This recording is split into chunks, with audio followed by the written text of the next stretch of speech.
So, very warm welcome to everyone. Good afternoon and good evening or hi to those joining us from the other locations. I welcome you all to this webinar today. My name is Disha and I'm a senior facilitator at CHRMP. So, this webinar is brought to you by CHRMP. CHRMP is the acronym for Certified Human Resource Management Professional. It's a globally recognized certification in the field of human resource management. We are a competency-based certification provider where we not only provide you with competencies and skills, but we also validate them through an examination. And for this, we have a tie-up with Pearson VUE, with test centers in about 5,600 locations in 190 countries. Now, of course, all these tests are being conducted through internet, so in a web-proctored mechanism. And we have more than 10,000 strong alumni base who work in stellar organizations. And this is just a glimpse of the kind of organizations our alumni are working in. Of course, this is not an exhaustive list, so I just want you all to just quickly have a look at this. And we are very proud of the alumni that we have in the association they carry with the various organizations. So by the end of today's webinar, we will get certain insights into the domain of digital HR. And since this is just an introduction, so we will try and gather a bird's eye view of what this whole field of digital HR is all about. So let's begin. Essentially, we'll be looking at how HR has evolved over the years. And with the evolution of HR, what are the current demands being thrown on the HR professionals and which requires them to have certain skill sets. We'll be looking at the concept of digital transformation, digital HR. We'll be looking at some leadership traits required, and we'll try to cement these understandings by way of certain case discussions. So let's begin with where HR is today from where it was a few decades back. So the whole domain of human resource management really started with it being as a task-based function, which means that the jobs were essentially assessed as a composition or as a set of various tasks. And the human resource management was essentially about managing those tasks. So we were breaking down all the job categories and the profiles in terms of the various tasks they would do, and human resource was all about managing the task. When we fast forwarded by a couple of years, then human resource took the shape of being skill-based, where we not only looked at the various tasks a job involved, but what were the essential skills required for people to complete those tasks. So then came the concept of skills like communication skills, leadership skills, time management, people management. So from being a task-based function, it moved to being a skill-based. And today, as we speak, human resource is competency-based. So the focus has shifted to human resource being as competency-based, where we are not looking at just the skill sets, but how those skills get translated into actions, into observable behavior, which leads to some successful outcome. And the entire field of human resource really revolves around this idea of competency and competency-based HRM. So essentially, when we talk about human resource, and we go back to the age of industrial revolution, so let's say mid 19th century, that was a time when factories were opening up, which was largely driven by manufacturing units. So the focus of this domain, this domain that we today call as HR, was more in terms of managing industrial disputes, managing trade unions, and ensuring that the labor conditions are fine, and largely that the working of these labor-intensive units progressed as desired. A few years down the line, the focus shifted just from purely managing the labor relations or industrial disputes to looking at record keeping, time management. So everything that we today call as HR operations became part of this function, which henceforth came to be known as personnel management.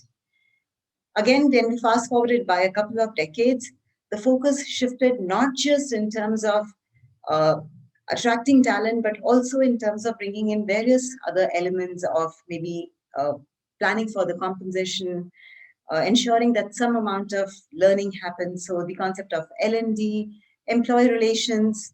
So when all these elements came up, the face of personal management again transformed, and it came to be known as human resource management. The another dimension that got added to this field of human resource management was with the arrival of the concept of human relations, where employee well-being became an important part. So here we were looking at just ensuring that from the time that an employee joins an organization till the time he or she exits, what are the various places that a human resource can touch? So the various touch points in an employee's journey, in their life cycle through the journey. So the concept of human relations evolved. And just a couple of years, so let's say about 10 years back, the focus again shifted from not just employee well-being, but ensuring that the employees have a amazing experience within an organization. So right from the time that the organization starts attracting the talent, so from the time that the advertisements are sent out and candidates are invited to fill in the vacancy, so ensuring that the candidate has an amazing journey. So candidates, because research shows that 4 out of 5 candidates actually go out and talk about their experience through the recruitment process in various social forums, so Glassdoor and other things, LinkedIn. So the concept of having and ensuring an absolutely robust, pleasing, wonderful employee experience right from the time the candidate actually comes into your organization till the candidate actually exits. So the field essentially expanded, not just from viewing it as the regular outbound trips, fun trips, to ensuring how do we give them a very, very wholesome and empowering experience. And today, as we speak, human resource is involved a lot in organizational change, in bringing about cultural change, in ensuring that the dynamics constantly evolve within the organization. So we see an evolution of HR from just managing trade relations or industrial relations to today becoming a very, very important change agents within the organizations. So, having said this, the evolution and the kind of growth that human resource has taken over the last couple of decades has also thrown immense demands on HR professionals. So today, currently, with the changing face of HR professionals, we see demands like they need to become credible business partners, having commercial acumen.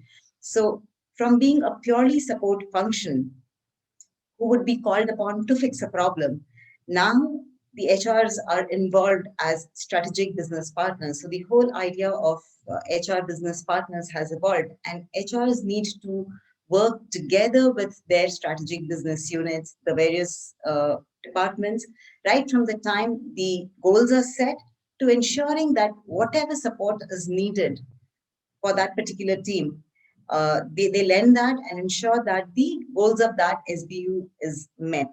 So becoming partners, strategic partners for the business units that they are responsible for, and in a sense also uh, carrying, or in a sense also being responsible for the goals of that. So that is one.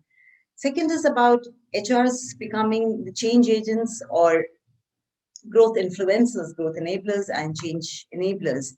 So here we talk about HRs not restricting themselves again to just a support function, but also start looking themselves as how do I bring about change within an organization? So how do I bring about cultural change? How do I ensure that I bring in the best practices that's happening in the industry?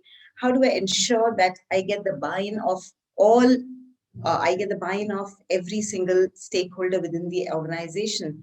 How do I ensure that I keep my organization or the SBU that I'm responsible for on the path of upward growth and effectiveness?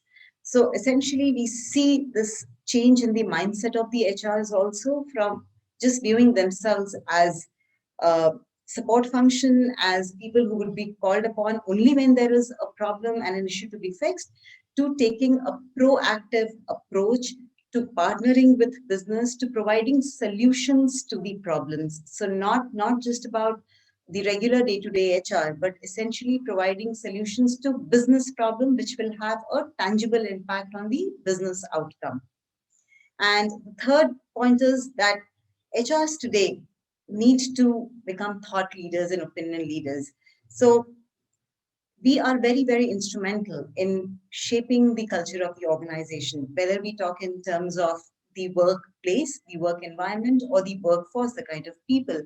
So our role has expanded to not just cater to the various domains of HR, but look at the organization as a whole, see what are those areas where I can play a very, very crucial role. I can help bring about evolution. I can help people adapt to new changes.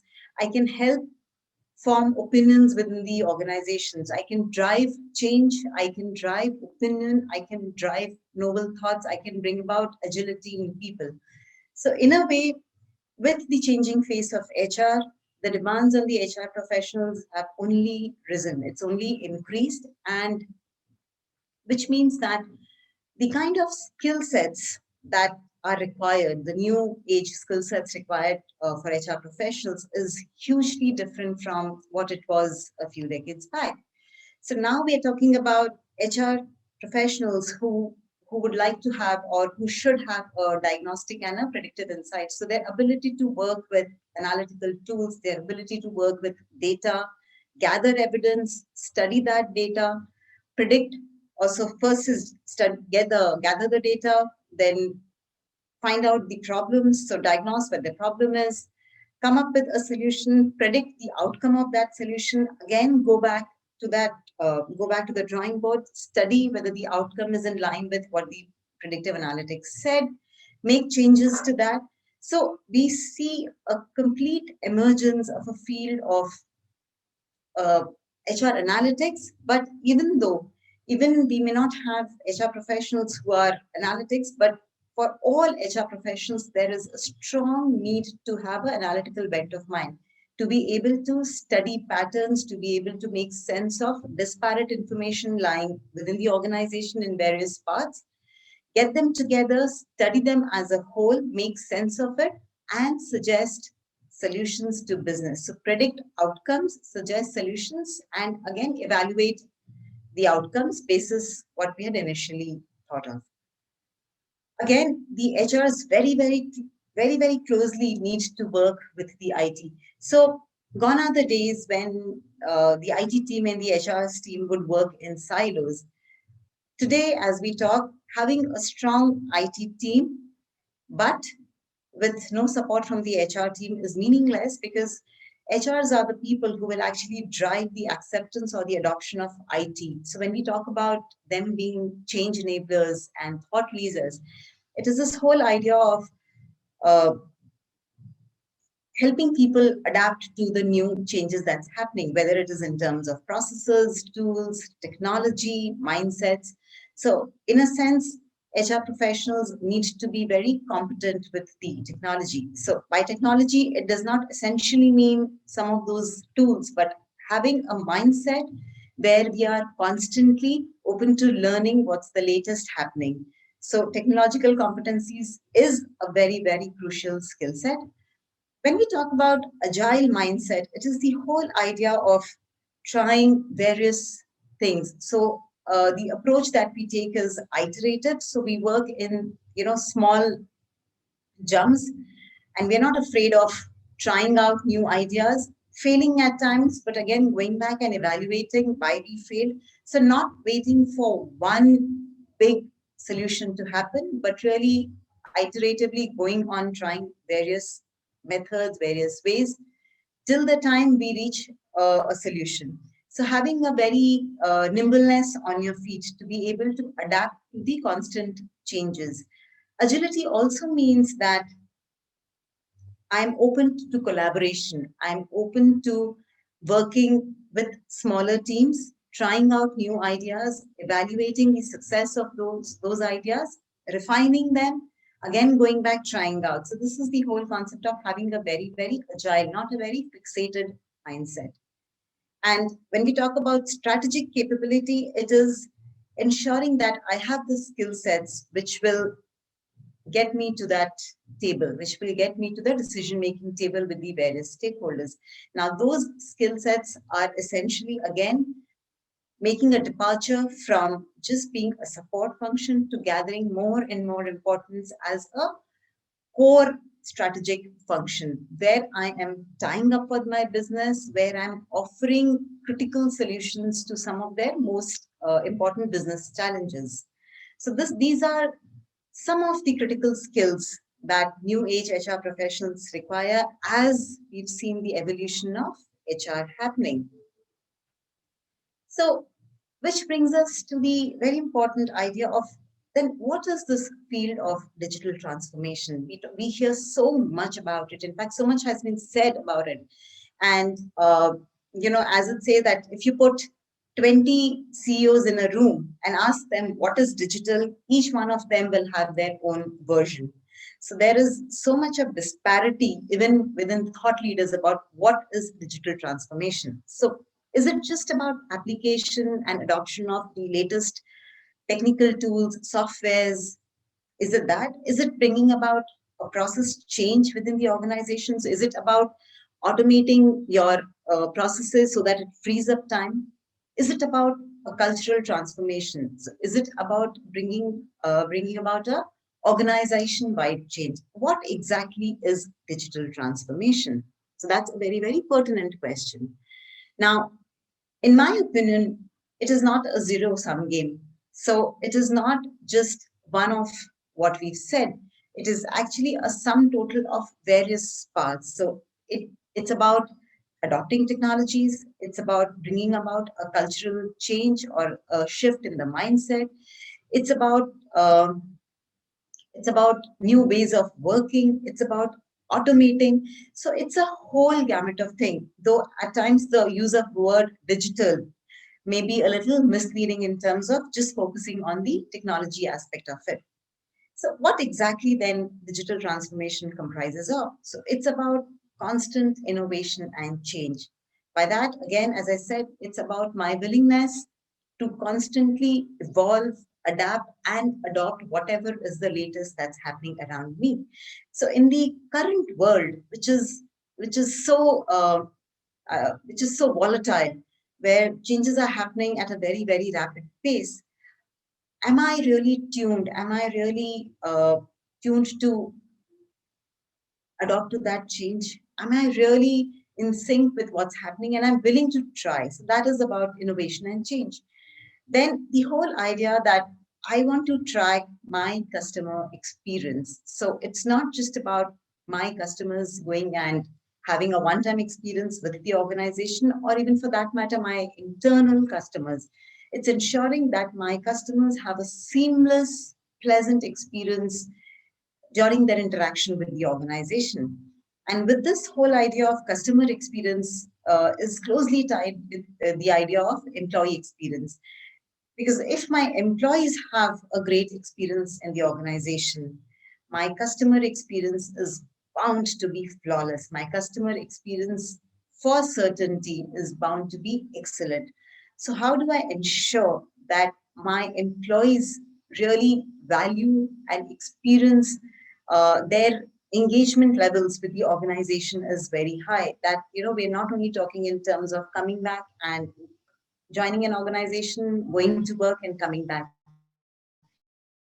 But how do I ensure that at every touch point, at every milestone in an employee's journey within the organization, I am able to provide a very, very, or a very highly engaging employee experience, because that is ultimately very, very closely linked with what is the kind of experience my customer will have. Then I talk about the idea of viability and scalability, which means I start small, but I ensure that my systems that I create as I move into the as I really start my journey of digital transformation, it is scalable. So am I just looking at the current problems? Am I just looking at a one-time solution which will fix the immediate problem that I have?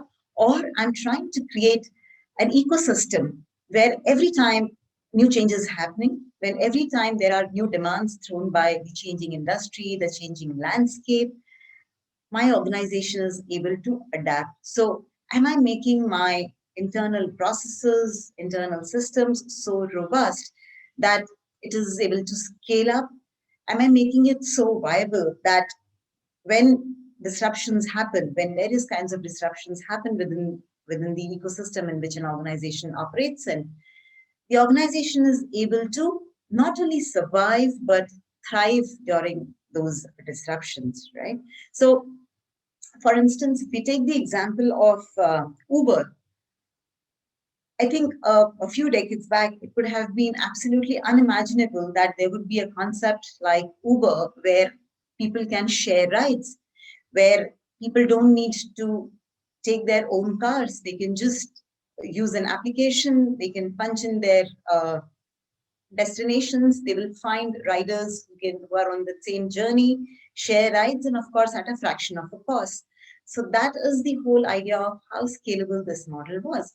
Or even if we talk about Airbnb, so who would have thought that there would come a concept, an idea of every homeowner who can actually rent out their free space and get paid for it. So every homeowner who has a free space can actually become accommodation providers for people looking for accommodation. So a couple of decades back, Airbnb was absolutely unimaginable. But today, as we talk about it, I think 90% of people who are planning either vacations or maybe work related outings would for sure go on Airbnb and check out the kind of accommodations available. And then, so it's in a way, it's become an aggregator. It's competing with some of the biggest aggregators in the field of travel and tourism. Or even for that matter, if you look at Amazon. Now, who would have thought that Amazon would become a virtual marketplace with so much of success that every 15 days, 20 days, 1 month, they would come up with some sale and each of which would be highly profitable. How many of us really step out of our homes and actually visit a proper brick and mortar shop for our daily needs? Maybe very few of us. And last year, the pandemic actually has shown the robustness of e commerce. So, all of this was actually unthinkable, unimaginable some years earlier. Today, as we speak, these are the new realities. This is the new normal that we are living in. So, essentially, we are talking about creating organizations which are driven by excellence, where effectiveness and efficiency both are guaranteed. And we are talking about organizations which can thrive amidst disruption. So the whole idea of digital transformation is not just about adopting technology once and for all, but it's about a continuous work in progress. So every time something new happens in the ecosystem that the organization is operating in, whether it is in terms of people, processes, tools, culture, then have I created an organization so robust that it can actually evolve constantly to meet those challenging requirements thrown by the environment, whether it's political, economical, social, or technological. So then, having given all this or having laid the context, certain very important questions we should be asking ourselves is that why are we really going digital and investing so much in the technical know-how for HR? Why is there a need for HR especially to go digital? And if at all we need, then how do we create a digital strategy? And in this whole process of digital transformation or digital HR, what is the crucial role that leadership plays? Are there some specific leadership traits required or important more than ever today so that this process of digitalization of the HR goes uninterrupted and seamless? So When we talk about why do we need to go digital and invest in digital HR, we need to understand the landscape in which all of us are operating. So economies have changed, businesses are undergoing drastic changes, organizations are evolving. So the world is, we live in a very VUCA world. We live in a VUCA world, which is volatile, where the rate of change is very, very fast. The world is very uncertain, so predictability is very low. I don't know what's going to happen next couple of hours. I don't know how businesses would shape, how economies will function. It is also very complex. So there is a lot of interconnectedness and cause and effect relationships happening around us today. And of course, it is uh, it's like, so the entire world, the entire ecosystem in which we operating is VUCA, right? It is very ambiguous. We cannot, we are not sure of the kind of interrelatedness and the meanings that we give to people. So in this VUCA world, which is constantly changing, organizations need a tool there which will help them to kind of bridge this gap, isn't it?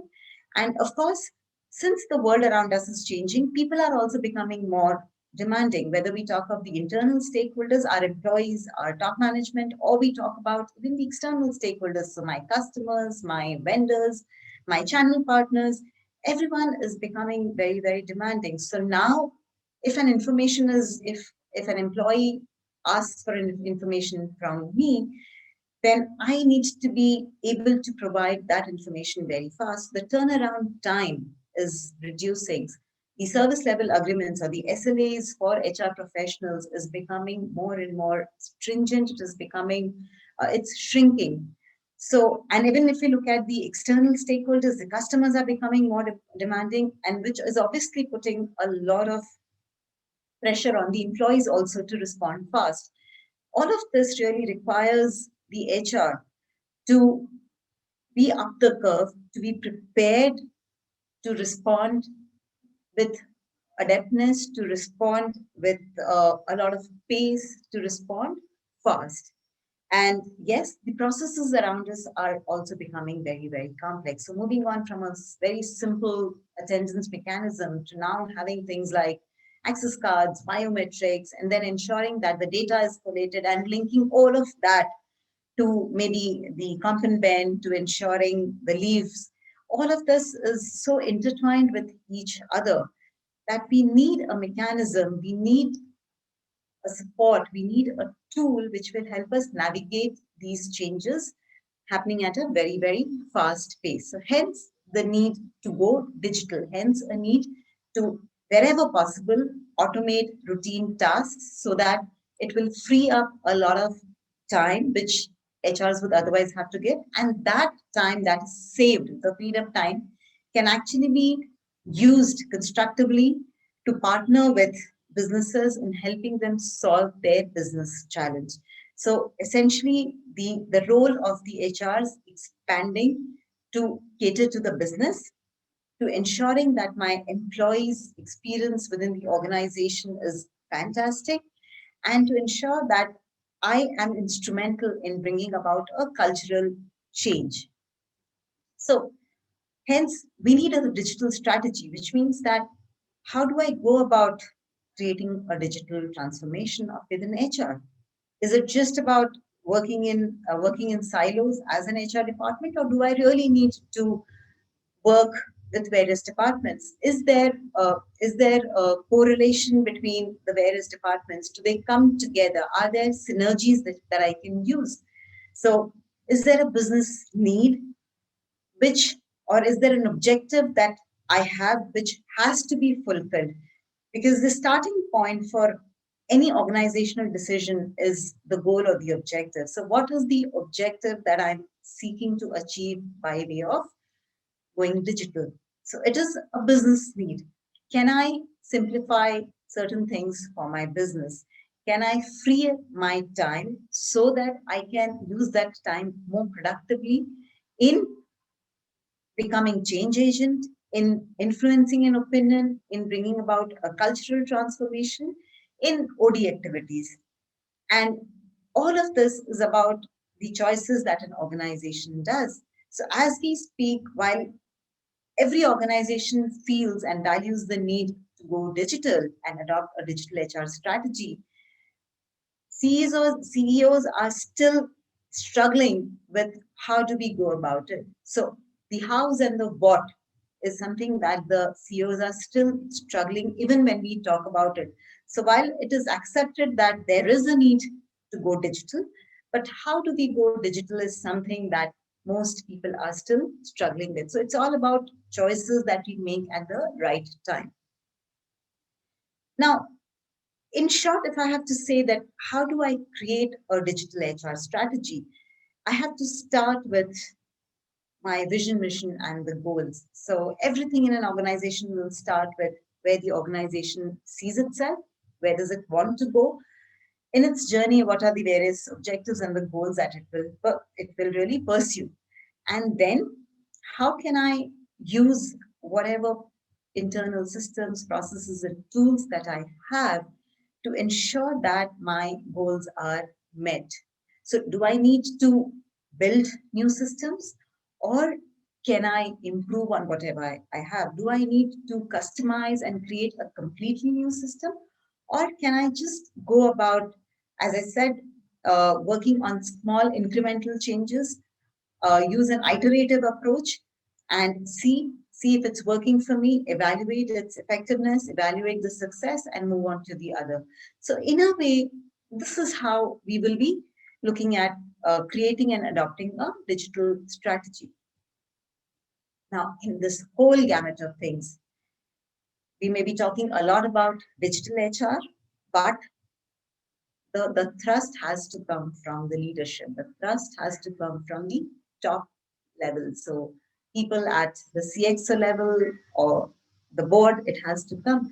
So what are some of those changes in the leadership traits? So whatever has brought my organization or got the organization this far will not take me any further.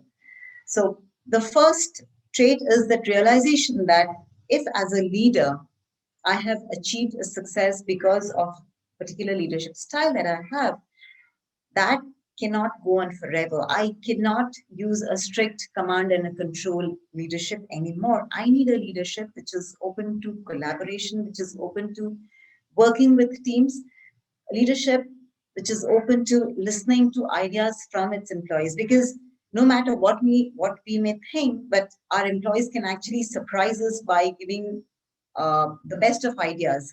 In fact, a lot of ideas in companies like Apple and Amazon, they didn't come from necessarily the top leadership. They came from very, very, uh, employees like you and me, regular employees at middle management or maybe junior level employees. And then those ideas were developed and something amazing came out of it. So we need a leadership style which is open to working with people, which does not believe in a top down approach, but which probably believes in breaking hierarchies. So you keep dotted lines of command more from an administrative purpose, but largely where you give the flexibility to people to try, to fail, to learn from the mistakes, to make improvements in my plan of action, to try it again. So I give a lot of room to my employees to improve in the process. So I don't lay down strong policies and procedures, but I take inputs from my people as I go ahead. So that's one. And of course, the idea that leadership is about taking risks. It's not about succeeding at the first minute. So there could be chances where you will fail. But am I open to the idea of letting my employees try?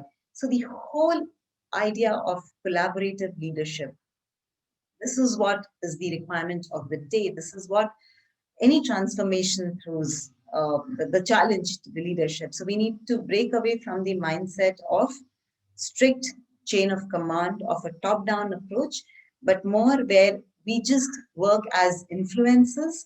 Leaders just set the context and let people drive innovation and change. So you become a change agent in the sense that you allow people to try new things, take some risks, fail somewhere, get up again, make improvements, and move on. So, some of the very, very important leadership traits required in this digital era. Of course, not to say that this is where it stops. This is just a glimpse. And as we dig deeper, we realize that there are so many things needed from leadership to be to drive this whole digital transformation within the HR and digital transformation within organizations as such. Now, having set all this context for digital HR, where we looked at ideas like what is digital transformation? Is it just about technology, or is it about the organization wide? Where we looked at the idea of the leadership, where we looked at how HR has evolved, and with the evolution of HR, what are the demands and the skill sets needed. Now, let's just look at two case studies which will give an idea of what we are talking about, which will in a way help to cement our understanding of digital HR and how digitalization really helps.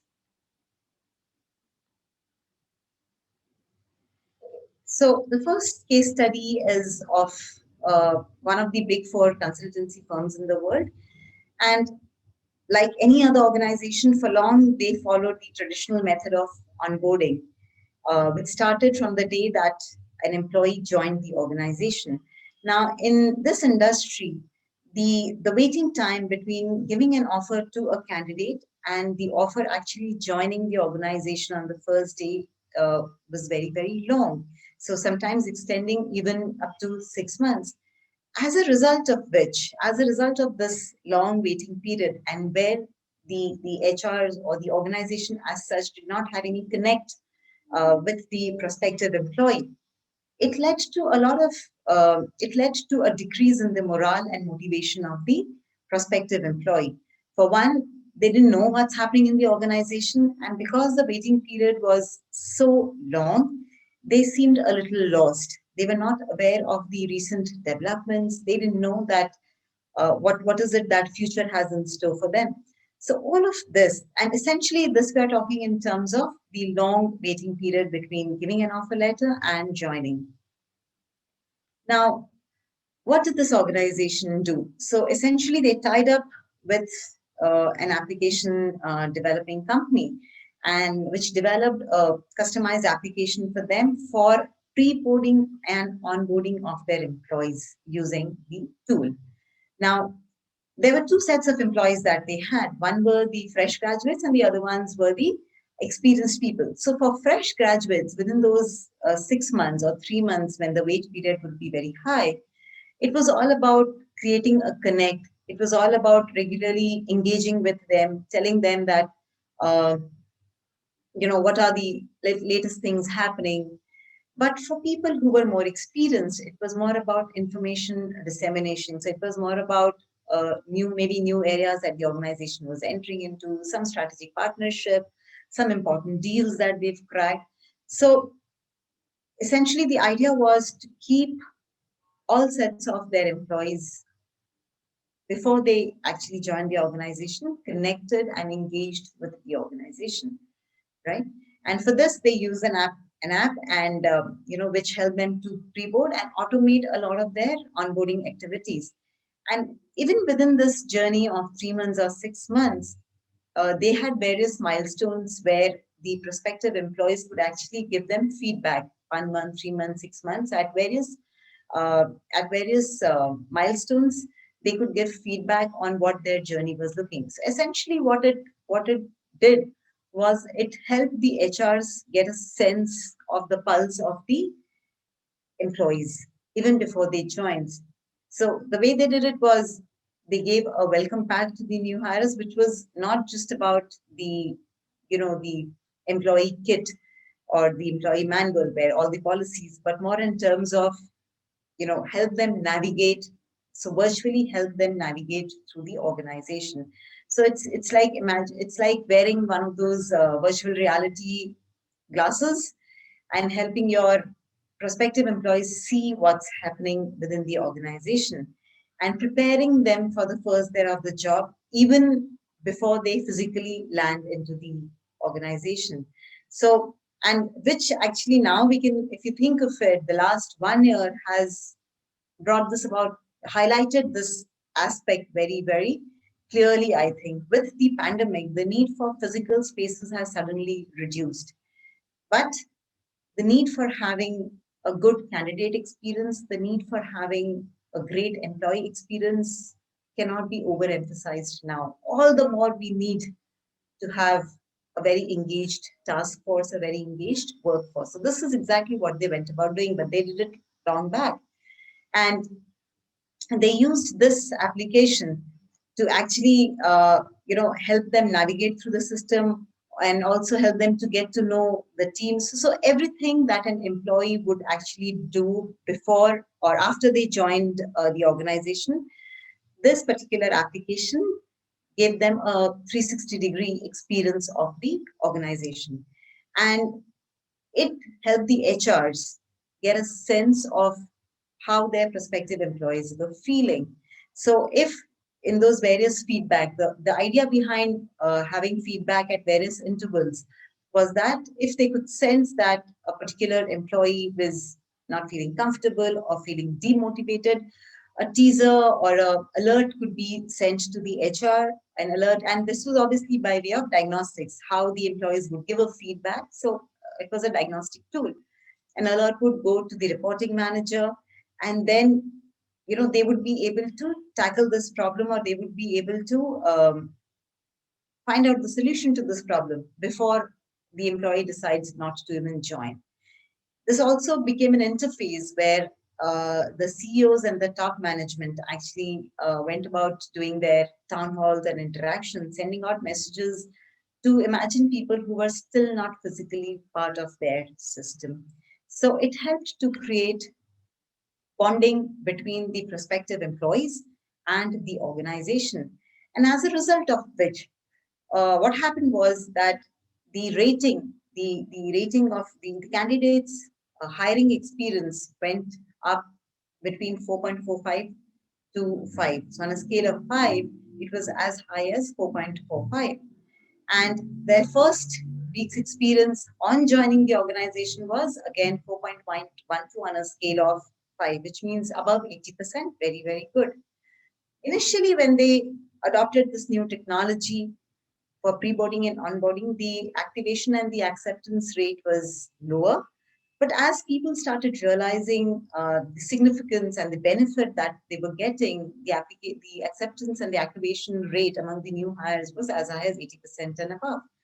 And because they had a system of feedback, inbuilt feedback mechanism, right, within the application, the HRs could really start devising strategies for engaging them right from day one. So they didn't have to wait for something to go wrong and then find out a corrective action. So it was a proactive approach rather than a reactive approach. So this is one case study where we see how, with the use of technology, they could actually create a very, very seamless employee experience, candidate experience, and help their prospective employees navigate through the challenges before they could join. So a classic example of how digital HR really helped to solve a problem. The other case study that we look at is that of a leading IT service provider, which was a service provider to a lot of organizations who were in the field of digital media, education, e-commerce, publishing, mortgage, banking. So this particular organization was providing its IT services to these companies. Now, some of the challenges that the IT service provider faced was that they were using a very aged and time old method of manual interventions. So the softwares were old age and they needed cost effective softwares which could be controlled, where they could decide what kind of employee information they would like to restrict to whom. So essentially the idea of giving restricted access to people, which was earlier missing. They wanted to automate some of the HR processes so that the freed up time and the saved time, they could actually use it more constructively. And the rate of error was very, very high when they were essentially manually working, and when the processes were largely manually driven. So elimination of the errors was also a challenge, and having a consistent employee information, which means that I get all my data pertaining to all my employees in a consistent format.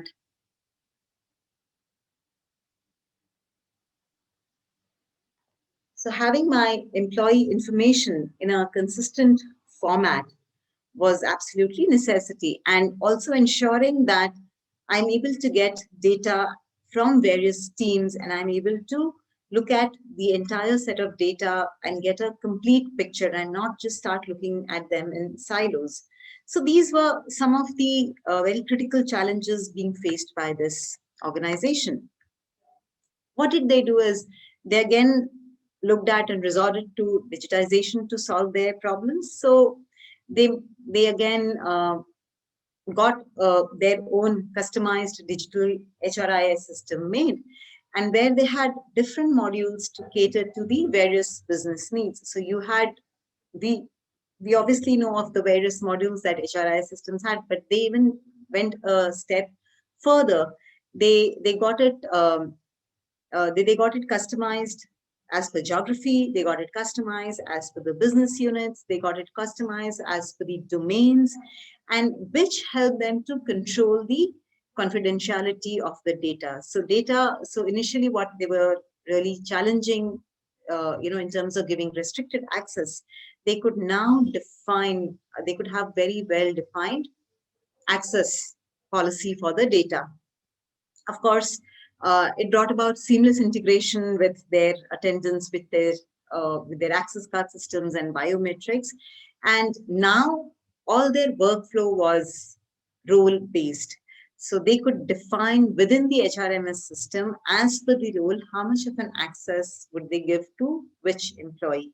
So the issues of data secrecy, data confidentiality, privacy of information, all of that was taken care of. And as a result of what happened, as a result of that, there was a significant cost reduction in the HR processes, because when they moved from a largely manual intervention to automated intervention, and where they could use superior technology, they were able to save time, and it helped them to also boost the morale of the employee and efficiency of the employee information management system. So people could now get access to whatever information was required as part of their role at the click of a finger.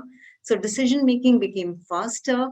It led there were no errors in the data that was provided, so unauthorized access reduced, and all of this led to operational efficiency. All of this had a direct impact on the effectiveness of the entire HR process, HR systems, but also having a direct correlation to the organizational effectiveness and productivity as a whole. So again, a very, very important case study, which really tells us that how using the right tools, processes, and systems that we have, and ensuring that I get a buy-in from all my people when I'm trying to adopt new things, can actually create a huge success factor for your organization, not only for HR, but for all the other various business domains for that organization.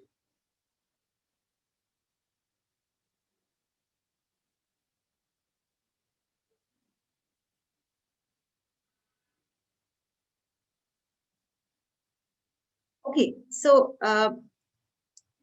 we've talked about digital HR for some time. Now, when we talk about human resource management, I think a very, very uh, I think it's very important for us to look at how human resources shaping up for the future, right? And we see that some of these skill matrix now, in terms of human resource management, is, as I said, HR and people analytics, using design thinking and critical thinking to solve problems, acquiring digital HR skills, which is what we are talking about, stakeholder management and influencing skills, and workforce planning. So these are the future skill sets required for HR professionals. And if we just look at some of the new roles being created, and these are actual roles in the market created, we talk about data detective, we talk about work from home facilitator, business continuity officer, chatbot and human facilitator, HR algorithm officer, human network analyst, employee experience manager, workplace environment architect, director of well-being, enablement coach, genetic diversity officer, virtual reality immersion counselor. So just by looking at these two slides, we see that gone are the days when the role of HRs would be just about HR generalist, HR manager, but now the field is open, it is so vast. Each of the areas that we talk about is a specialty in itself. And all of these designations and roles that I'm talking about, they are actually, if you do a Google search on it, these are actually prevalent now. Organizations are moving in this direction of hiring HR professionals who are efficient, who have these skills. So which brings us to this question that our regular academics, our regular domain knowledge of HR, is that enough for us to be able to deal with these emerging trends, these latest skills required for HR, or is there something more? Do we? What is it that we can do to stay continuously relevant in today's world? How can I upgrade my knowledge and skills continuously, right? So the real question to ask ourselves is that, am I updated in the field of HR, and how prepared am I to face the future challenges? Because jobs are changing, roles are changing. So how prepared am I to really take the plunge and be there at the right time? And what is it that will make you stand out is continuous learning. The future of HR is all about continuous professional development. It's all about not being, as I said, what has gotten me so far here will not take me any further. So I need to continuously keep learning to stay relevant, to refine my competencies, to make a business impact. And this is where we at CHRMP, we have something called a continuous professional development or a continuing professional development program. So this is the portal, this is the interface on which we work. So it's called academy.chrmp.com. So once you sign in the registrations, once you fill in the registrations, you will get your login credentials. And now here on the left side, if you see, we have something called a CPD resource hub. So every week, 3 days in a week, which is currently Tuesdays, Wednesdays, and Fridays, we do our CPD sessions in the evenings. So 7 p.m. to about 8:30 p.m. Indian Standard Time, we do our sessions, and each of these sessions are on a different topic. Every session that we do in CPD are actually different. So if you just look at the kind of CPD sessions that's there, right? We have introduction to NLP, how to hire a training vendor, managing attrition, creating exit interview forms, designing policies, designing various kinds of policies. We talk about employee experience. We're talking about creating full and final forms, how to conduct focus groups. We had 6 series on rewards and recognition. So all these are 1.5 hour session where we do activities together. We use breakout rooms to do group activities. There are case discussions happening, and there are tangible takeaways. And the idea behind these sessions are you should be able to go back and apply everything that you learn out of your CPD sessions immediately. So immediately at your workplaces. Besides this, if you see, we have, and these sessions, as I said, are never repeated, and they are continuously, they keep getting added. In case you miss attending a session, so you have the recordings of all of these available. So these are actually recordings. So if I click on any of these sessions, right? If I click on any of these sessions, it opens up the recording for the session. So I'll take a question. Are the CPD sessions available offline? Yes. So as I said, if you're not able to attend the live sessions, you can view all the recordings of the CPD sessions.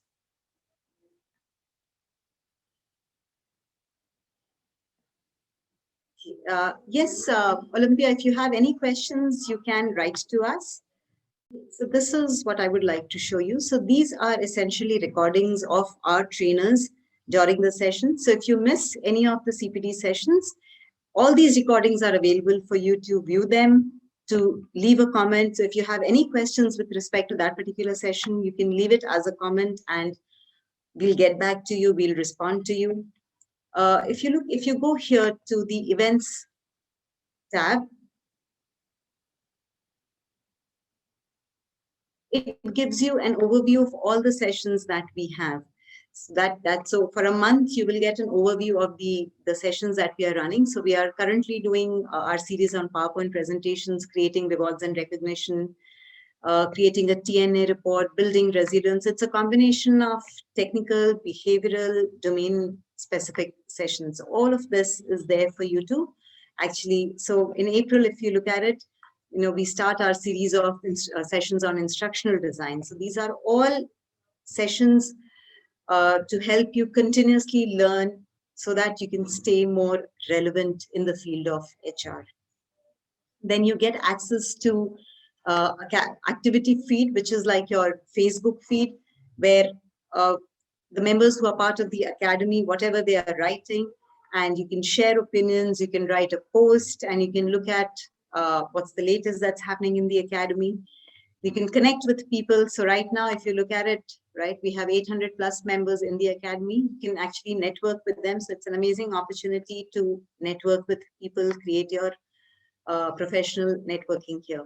So all of this is something that your CPD membership entitles you to.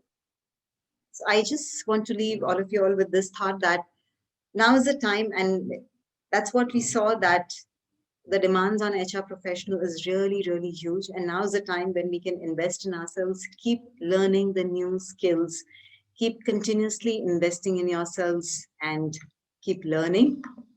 And just to just to share some of the some of what our participants have to say about CHRMP and how it has really helped them.